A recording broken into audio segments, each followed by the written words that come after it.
Esta es tu vida, sé protagonista. Dirige tu futuro en el mejor lugar. En la UBAC, detona tu potencial. En la UBAC, sé libre para avanzar. Somos tu gente, hagámonos más fuertes. Juntos lograremos triunfar.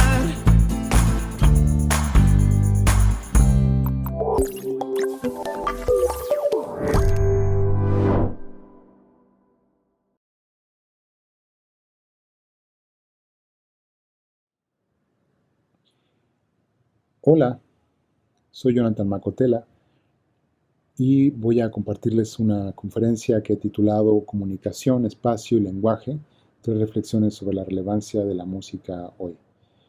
Estoy muy agradecido con la Universidad Vasco de Quiroga por darme la oportunidad de compartir un poco de mis reflexiones y mi trabajo.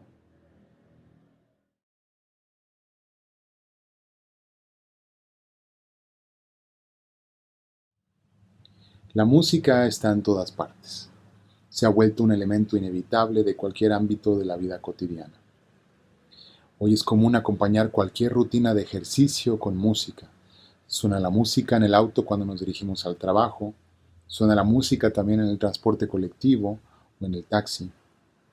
Caminamos por la calle y podemos oír música que sale de la puerta, de las puertas de algún negocio genérico, es decir, de un negocio de cualquier tipo, farmacia, automotriz, de muebles, de comida, de servicios telefónicos, etc. Si vemos una película, podemos escuchar música que añade matices de misterio o de aventura a las escenas. Reproducimos música para estudiar, reproducimos música para comer, incluso reproducimos música para dormir. La vida está musicalizada. Sin embargo, podría decirse, y lo digo como provocación, que nunca antes en la historia habíamos tenido tanta música al mismo tiempo que tan poco cuidado en escucharla. Aunque la música esté en todas partes, no funciona ya como el arte contemplativo del siglo XVII, XVIII y XIX, sino que se trata, la mayoría de las veces, de un elemento más entre la multitud de eventos que pueblan el paisaje sonoro de los lugares en que vivimos. Aunque este es un tema apasionante, no puedo detenerme ahora a examinar las posibles explicaciones sociológicas de esta musicalización de la vida. Pero quisiera aprovechar este contexto un poco dramático como coartada y justificación para una reflexión sobre la relevancia de la música más allá de su función respecto de otras cosas y actividades ajenas a ella. Esta reflexión estará franqueada por una pregunta general. ¿Puede la música todavía hoy ser importante para la vida humana? Una posible respuesta a esta pregunta se encuentra en 3 puntos que quisiera abordar ahora mismo. El primero es que la música puede ser un fenómeno de comunicación. El segundo es que la música tiene la peculiaridad de revelarnos una cualidad del espacio. Y el tercero es que la música posee una lógica de sentido distinta a la que usa nuestro lenguaje verbal. Al exponer estos 3 puntos estaré en mejores condiciones de proponer algunas respuestas a la pregunta sobre la importancia de la música. Desde siempre, el concepto de comunicación es muy elusivo. Su historia es fascinante y sugerente. De entre las cosas que se han dicho sobre la definición de comunicación, me interesa retomar algunas de las ideas que Antonio Pasquali propuso sobre la comunicación ya desde los 60 y que después reafirmó en la primera década del siglo XXI. Es la idea de la comunicación como una expresión del concepto más general de relación. Para Pasquali, la comunicación es una de las manifestaciones antropológicas de una de las categorías de relación propuestas por el filósofo de la Ilustración, Immanuel Kant, en su crítica de la razón pura. En Kant son 3 las categorías que conciernen a la relación, inherencia, causalidad y comunidad. La inherencia hace referencia a la relación que hay entre algo y sus atributos, en tanto que este algo es lo que es en razón de dichos atributos específicos. Por ejemplo, un árbol tiene una relación de inherencia con su atributo material madera, pues sin ella no puede ser árbol, o el mar tiene una relación de inherencia con el agua, puesto que no puede haber mar sin agua, etc. La causalidad supone una relación entre al menos dos elementos, o dos extremos, mejor dicho, uno que es agente y el otro que es paciente. Este tipo de relación es la que existe, por ejemplo, entre el acto de saltar y el acto de caer. A todo acto de saltar corresponde, como inevitable, el acto de caer. O también, para que pueda existir un edificio, es necesario que antes se lleve a cabo un acto de construcción. Entre el edificio y el acto de construcción, entre los constructores y su obra, hay una relación de causalidad, de las cuales unos son agentes y otros son pacientes. El edificio no puede ser sin edificador. La comunidad, que es la última de las categorías de la relación, sirve para explicar cómo dos extremos se conectan de una manera recíproca y cómo en dicha reciprocidad se cifran las características necesarias de su naturaleza. Un ejemplo de este tipo de relación es el que ocurre entre los elementos de cualquier ecosistema de la naturaleza, entre los cuales existe una relación compleja de interdependencia y reciprocidad. El bosque no puede subsistir sin agua, el agua no puede conservarse sin bosque que la retenga. Para Pasquali, en el ámbito de lo antropológico, estas categorías, inherencia, causalidad y comunidad, sirven para explicar los fenómenos de comunión, información y comunicación. No me voy a detener en el primero, pero sí en los segundos, en el segundo y el tercero. Y diré, solo unas pocas cosas del segundo y finalmente me gustaría extenderme un poco más en el tercero. La información refiere a aquellos fenómenos en que uno o más humanos ejercen sobre otros una acción que no puede ser contestada. Supone el hecho de una imposición y la consecución de un efecto en una sola dirección. En sus formas más drásticas hay relación de información cuando se ordena o impone algo, por ejemplo, cuando se emite una ley. Los ciudadanos están obligados a cumplirla sin rodeos. Se trata de un tipo de imposición.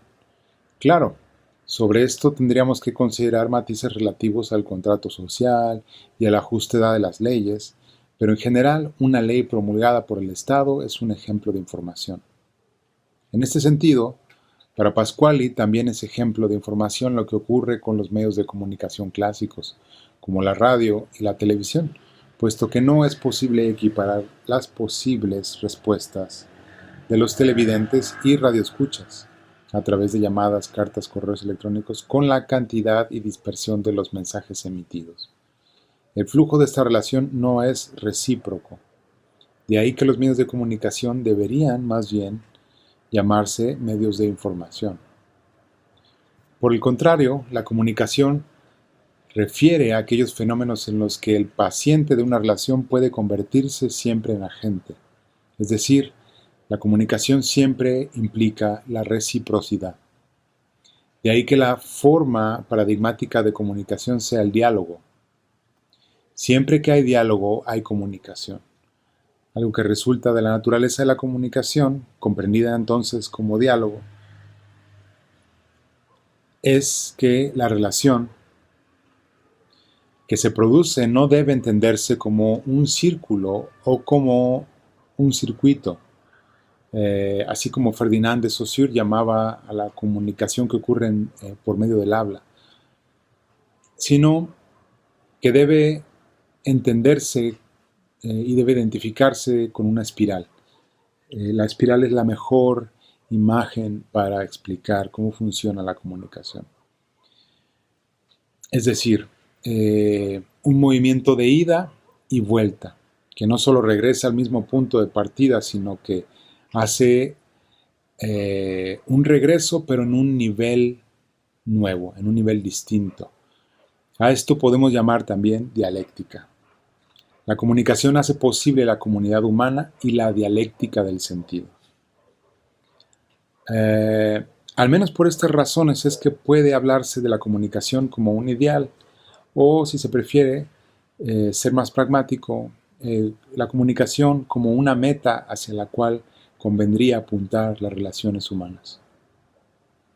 Ahora bien, hay muchos tipos de fenómenos comunicativos, es decir, fenómenos en que es posible ver realizada este tipo de relación de reciprocidad.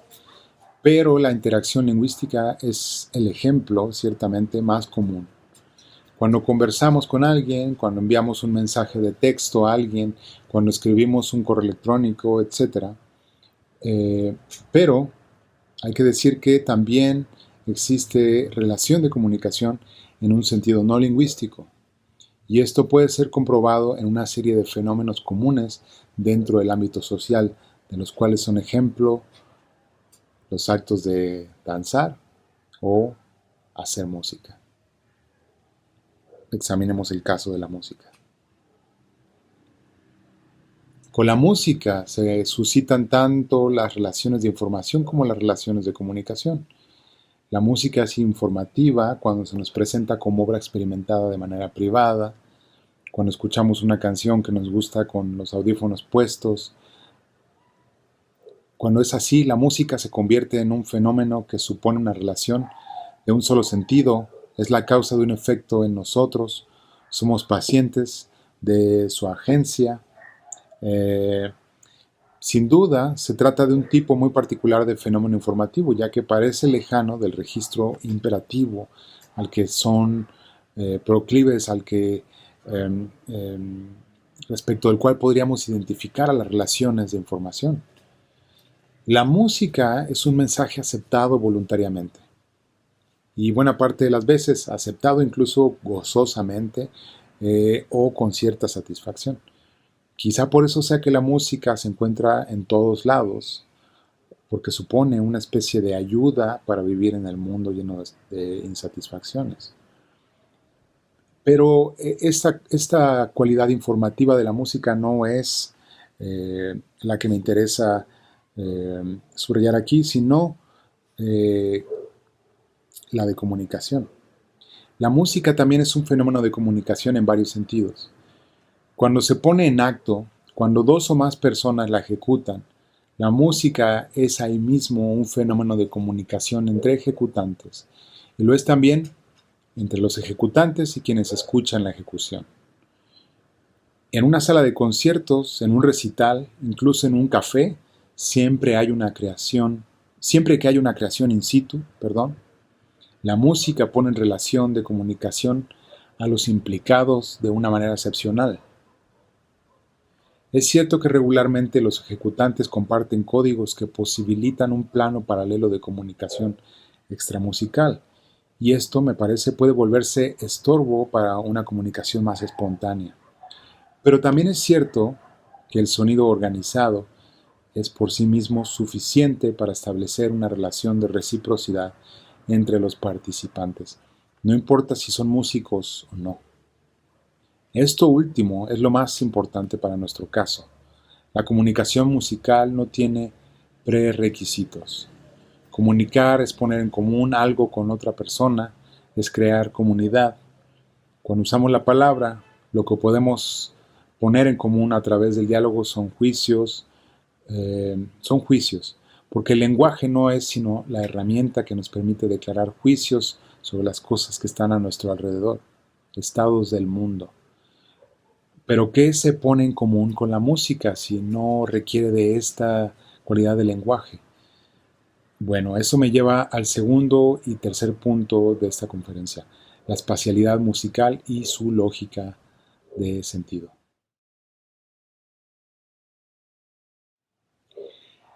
A la caracterización de la música como fenómeno de comunicación entre ejecutantes y entre público y ejecutantes, hay que añadir que la música también deviene un fenómeno de comunicación entre los miembros del público cuando se encuentran juntos en un lugar en que se hace música. Es decir, no solamente entre ejecutantes y público, sino dentro del público mismo existe comunicación. Cuando varias personas se encuentran en un lugar en que se está creando música, esas personas pueden tener varias cosas en común. Ciertamente comparten un espacio físico, seguramente gustos y probablemente algunas características sociales. Pero acaso más importante es que comparten el tiempo y el espacio propio de su subjetividad. La música pasa de ser un puro evento físico-acústico para interiorizarse en cada persona y para convertirse en un lugar que aun cuando es inmaterial existe y es el terreno común a partir del cual la vivencia de lo que en filosofía se puede llamar el tiempo interno de la conciencia es compartido por todos. Experienciar la música con otras personas supone entrar en una relación de comunicación tan profunda que, como decía el filósofo Alfred Schutz, y cito, se abren comillas, estamos viviendo juntos a través del mismo flujo, estamos envejeciendo juntos mientras dura el proceso musical, se cierran comillas. Al terminar el concierto, el público se atomiza nuevamente en grupos pequeños o vuelve a ser un puro individuo y deja de compartir su subjetividad. Cada quien regresa a su archipiélago grupal o a su isla individual. Pero mientras haya música, todos los que escuchamos compartimos un mismo flujo temporal vital. Este flujo compartido de la vida tiene una relación estrechísima con la conformación del espacio intersubjetivo. Este espacio intersubjetivo es también un espacio sensible, audible. No lo podemos ver, pero estamos en él en tanto escuchamos. A través de nuestra escucha vivimos el mismo tiempo con otros. El sonido da sentido al espacio. Es cierto que todos los días vivimos el espacio de una manera auditiva, pero también es cierto que no acostumbramos a pensar en ello. De hecho, me parece que no exagero si digo que en general no estamos acostumbrados a pensar nuestra vida. Vivimos, pero no solemos pensar que vivimos. Pero bueno, regularmente nuestra manera de dar sentido a un espacio, es decir, de identificar, de diferenciar, distinguir un lugar, un terreno, un área, es visual. Regularmente distinguimos un espacio de manera visual. Por ejemplo, antes de entrar a un cuarto o recinto en el que nunca hemos estado, nos paramos en la puerta y desde ella reconocemos con la mirada el lugar, examinamos su superficie y los objetos que lo pueblan, su amplitud, su altura, etc. Y una vez que a través de la vista nos hemos asegurado que, por ejemplo, no hay un hoyo en el suelo, es que la acción de entrar se vuelve plausible. Esto resulta absolutamente evidente. Pero el espacio también se reconoce por los sonidos que lo habitan. Es decir, el espacio se hace inteligible por medio del oído. Decía Roland Barthes que hay varios tipos de escucha. Una de ellas es la escucha de los indicios. Esta escucha se comprende como aquella que nos revela un territorio, y en este sentido todo espacio puede o bien ser familiar, desconocido, apropiado, doméstico, laboral, público, privado, etc. Piensen ustedes en su casa. ¿No hay ciertos sonidos característicos de su casa? Los hay. Estos sonidos conforman el ámbito territorial de lo que identificamos como nuestro hogar. Piensen también en lo que sucede cada vez que en nuestra casa escuchamos algo que no reconocemos. Esto supone una amenaza a la familiaridad de nuestro hogar. Cuando escuchamos algo que no conocemos, nuestra actitud deja de ser de confianza y se vuelve de alerta. Ahora, de esta afirmación general podemos ir desgranando algunas reflexiones interesantes. Puede haber espacio sin sonido? O mejor dicho, ¿podemos nosotros estar en algún lugar sin escuchar algo en ese lugar? La respuesta corta es no. El compositor John Cage solía contar cómo se dio cuenta que incluso estando aislado en una cámara anecoica, que es un espacio diseñado para no permitir la reflexión de las ondas sonoras, incluso estando aislado en esta cámara, seguía escuchando algo, un sonido alto y un sonido bajo. Intrigado por esto, Cage le preguntó al técnico a cargo de la cámara, del estudio, sobre el asunto. Y el técnico le explicó que el sonido alto era su sistema nervioso y su sistema nervioso en funcionamiento, y que el sonido bajo era su sangre circulando. Evidentemente, una cámara anecoica es un espacio artificial, pero el mundo cotidiano, el mundo común, el mundo de la vida diaria es sonoro, y cada espacio tiene sus propios sonidos. No hay espacio, por lo menos no empíricamente, sin sonido. La parábola de Cage, la parábola cageana, apunta a la imposibilidad del silencio y a la continuidad del sonido en todos los planos de nuestra experiencia. Así que no solo se puede decir que hay una dimensión sonora del espacio, sino que se puede decir algo todavía más radical. Se puede decir que el espacio, como aspecto fundamental de nuestra experiencia humana, es sonoro.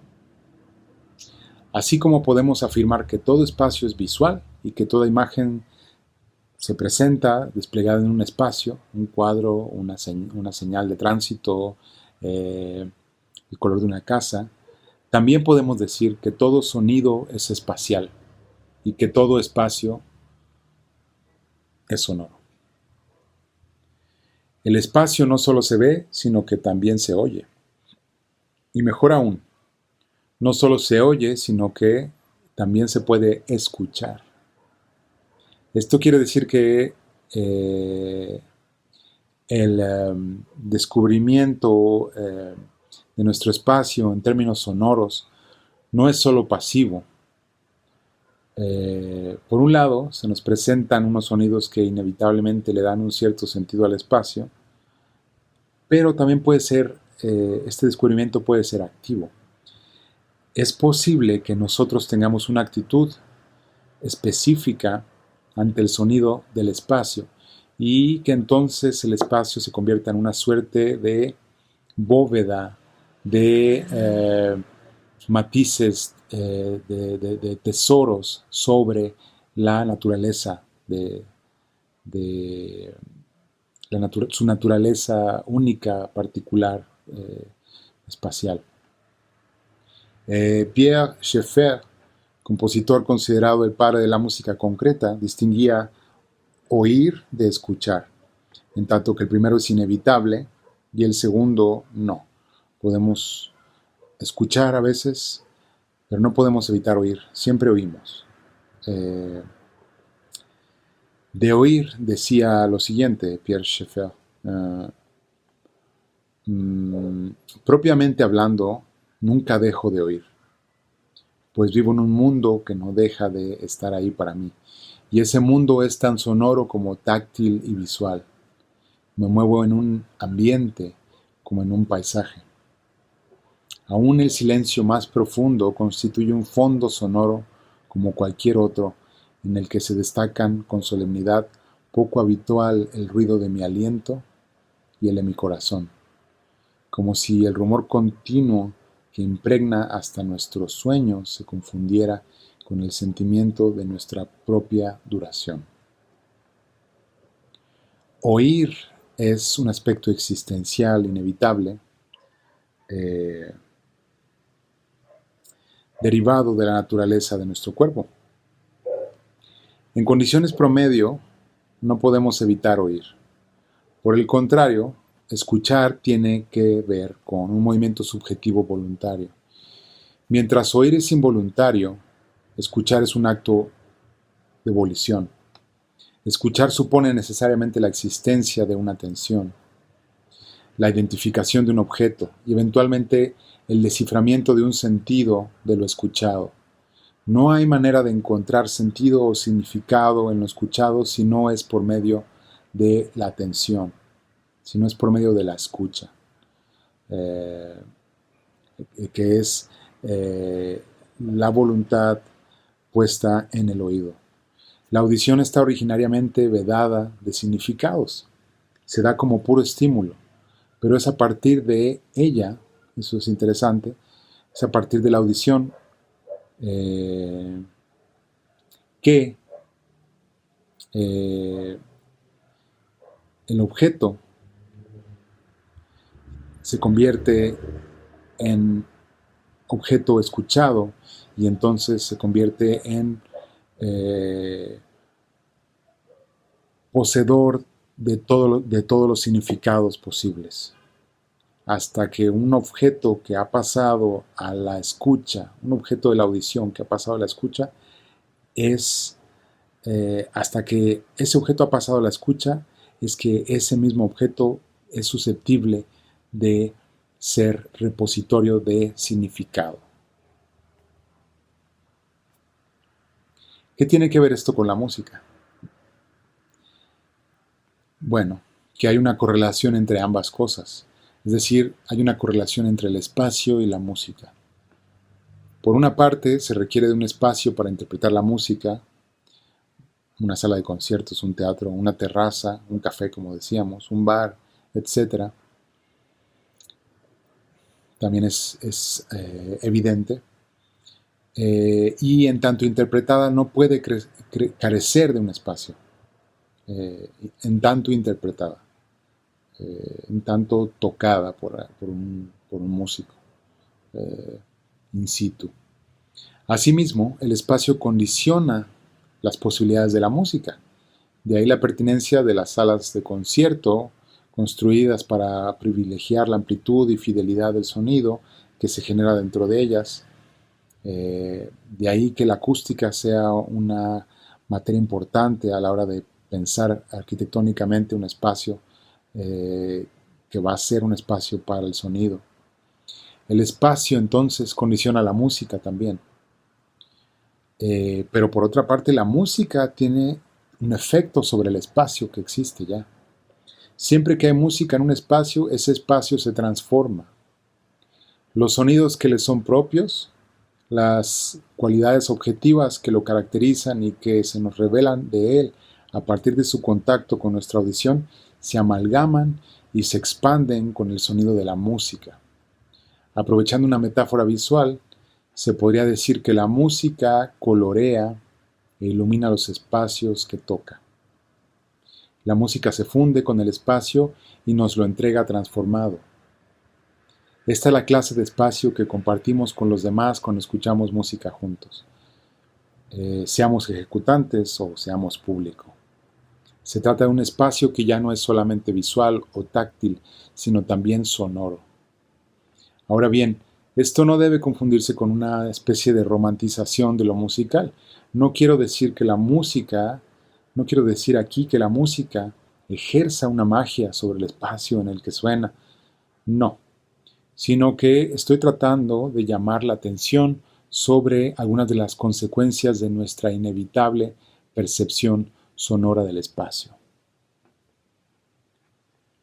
Esto lo ha tenido muy claro el compositor canadiense Murray Schafer, que es muy curioso que tiene un apellido parecido al de Pierre Schaeffer, Murray Schafer. Ya desde los años 60, Murray Schafer formulaba el concepto de paisaje sonoro y hablaba de la importancia de considerar el aspecto sónico del mundo en que vivimos. Desde aquel entonces, la reflexión de Schafer ya nos sugería el papel del músico en la construcción de un espacio más habitable a partir del diseño de paisajes sonoros que consideraran el aspecto estético de la experiencia espacial y que pusieran a jugar la premeditada mano humano con la espontaneidad de la naturaleza de una manera coordinada y armoniosa. Y cuando hablaba de esto, Schaffer ponía, por ejemplo, los móviles de viento, como una manera de colaboración orgánica entre lo humano y la naturaleza. El humano construye el instrumento y se lo entrega al viento para que éste lo toque cuando lo desee. El resultado de esta colaboración hace posible una ecología sonora.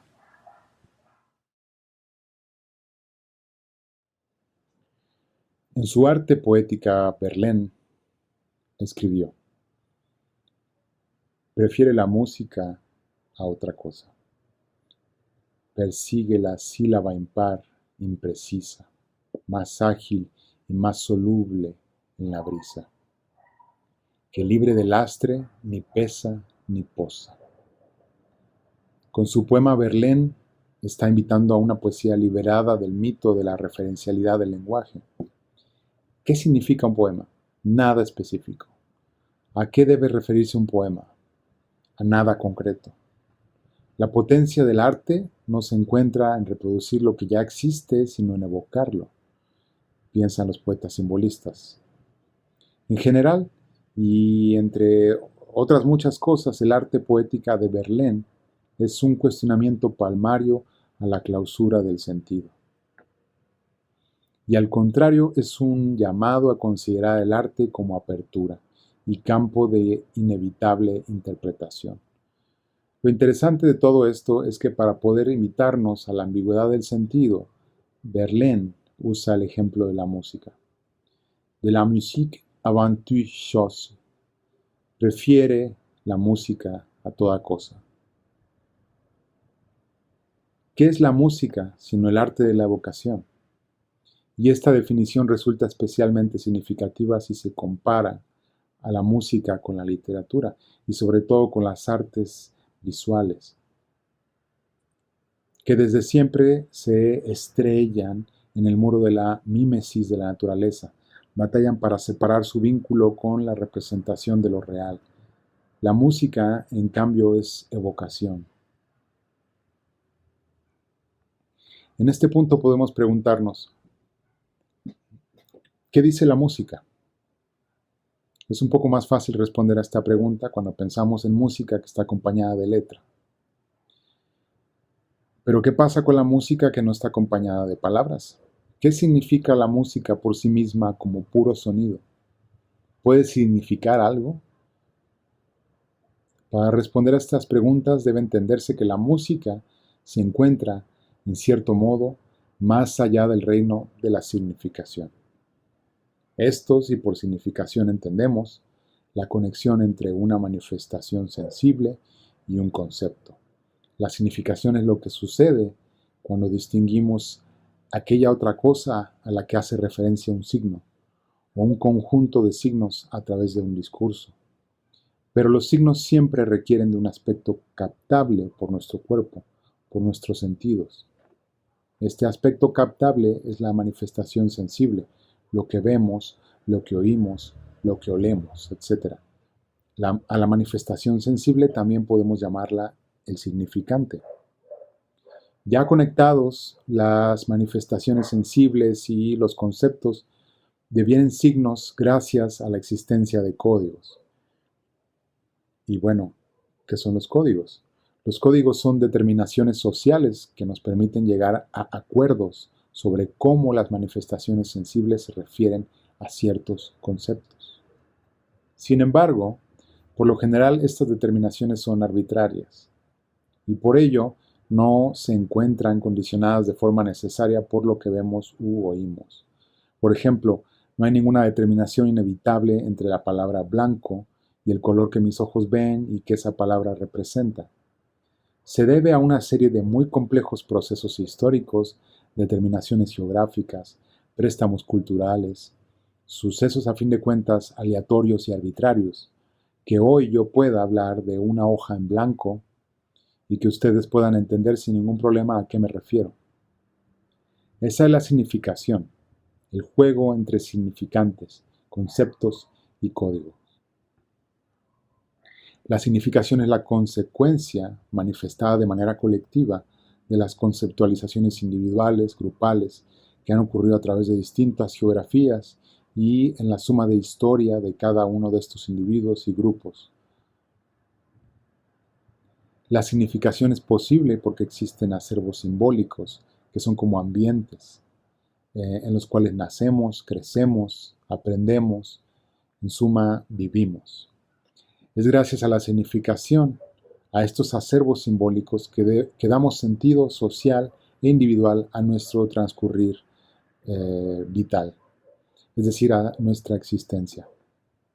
Sin embargo, hay muy buenas razones para aceptar que el sentido de la realidad no se acaba o agota en esto que llamamos significación o significaciones. Y la música es una muestra y es un recordatorio de ello. ¿Qué quiere decir eso? Bueno, en general, que la manera de identificar, experimentar, aceptar o rechazar la realidad del mundo no ocurre solo a través de la significación. Retomo a Roland Barthes para decir que él formulaba una pregunta con buena astucia retórica, una astucia que lo caracterizaba como buen escritor. Decía Roland Barthes, se abren comillas, ¿cómo se las arregla la lengua cuando tiene que interpretar la música? Se cierran las comillas. Y él mismo respondía, parece ser que muy mal. ¿Por qué?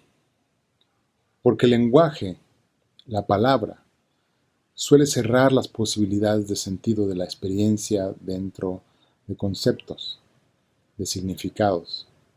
Cierra las posibilidades del sentido al circunscribir a códigos las experiencias sensibles. Por eso es que a menudo, cuando hablamos de música, surge la sensación de que, en cierto modo, estamos cometiendo una traición contra ella, que no le hacemos justicia, que con lo que decimos no estamos siendo justos, que nos quedamos cortos, que las palabras no nos alcanzan. O en general puede ocurrir la sensación de que hay una desproporción entre lo que se puede decir de lo musical y lo que realmente es. Una desproporción en perjuicio de lo musical. Claro, inevitablemente la música parece ser siempre algo más que todas sus descripciones. Claro, podría decirse que esta función explicativa del lenguaje es necesaria para nuestra vida y no cabe juzgarla en términos simples. Sin embargo, el error que suele ocurrir con el lenguaje tiene que ver con querer someter todas las experiencias de la vida al principio del significado, que al organizar, por desgracia, también simplifica. La música puede significar, pero no está obligada a ello. De hecho, a pesar de los muchísimos intentos de la crítica, de la academia, de la industria cultural, en la música siempre es posible encontrar un exceso de sentido que desborda la significación. ¿Qué significa la música? Nada concreto. Eso lo entendía Verlaine. Ciertamente ha habido intentos, particularmente en la música occidental, por convertir a la música, por convertir lo sonoro en el vehículo de una significación cerrada, específica. Es el caso de la llamada música programática, que intentaba representar sonoramente escenas, paisajes, historias muy específicas. Piénsese, por ejemplo, en la Sinfonía Fantástica, Symphonie Fantastique de Berlioz, o en los cuadros de una exposición de Mussorgsky, o también en el preludio de la siesta de un fauno de Debussy, que este último es un caso interesante porque es una traducción musical sin letra de un poema de Mallarmé, que a su vez tuvo también una traducción visual en 4 piezas que pintó Manet para el poema. Es un caso interesante este. Pero bueno, incluso en estos casos la música desborda el sentido. La música sí puede decir, eso creo que es importante también decirlo, aclararlo, la música sí puede decir una pintura, pero nos dice algo distinto de lo que ya mostraba el objeto visual que llamamos pintura o que llamamos cuadro. La música puede hacer sonar un poema sin usar una sola palabra, pero nos dirá algo distinto de lo que los conceptos e imágenes suscitan en un poema.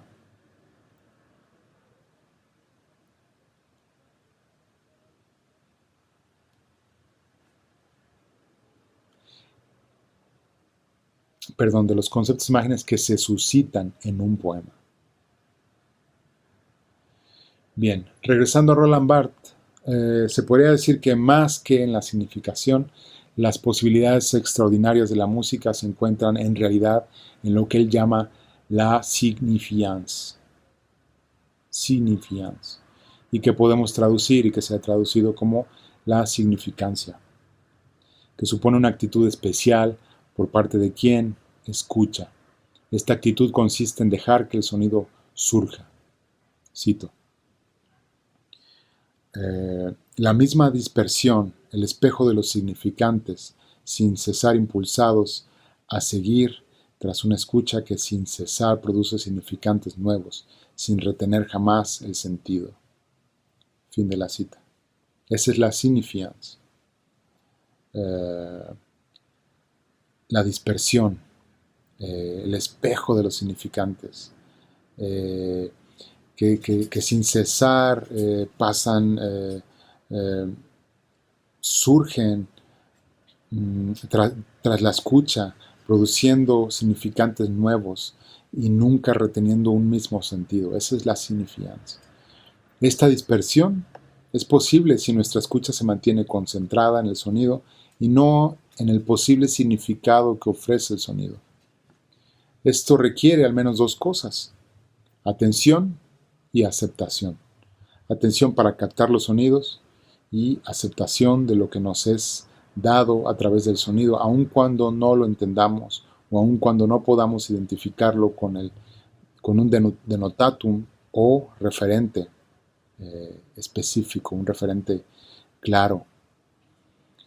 Lo que dice Roland Barthes puede definirse como la actitud de escuchar música cada vez como si fuera la primera vez que la escuchamos.